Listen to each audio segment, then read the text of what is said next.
और यूपी में बुलडोजर की कार्रवाई पर सुप्रीम कोर्ट में सुनवाई हुई है और सुप्रीम कोर्ट में क्या कुछ हुआ है वो हम आपको बताने जा रहे हैं, समझाने जा रहे हैं कि आज क्या कुछ हुआ है सुप्रीम कोर्ट में। तो सुप्रीम कोर्ट में मुस्लिम संगठन के वकील की दलील दी गई और उन्होंने कहा यूपी में लोगों के घर गिराए गए हैं, ये वकील की तरफ से कहा गया है। आरोपियों के परिजनों के घर गिराए गए हैं, तो ये वकील की तरफ से कहा गया है।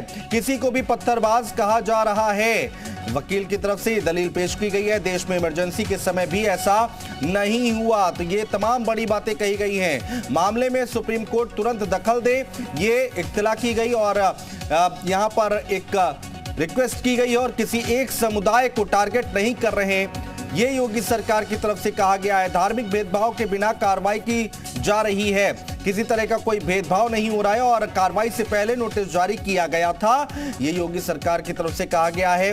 कोर्ट में, सुप्रीम कोर्ट में आज क्या कुछ हुआ है वो हम आपको बता रहे हैं।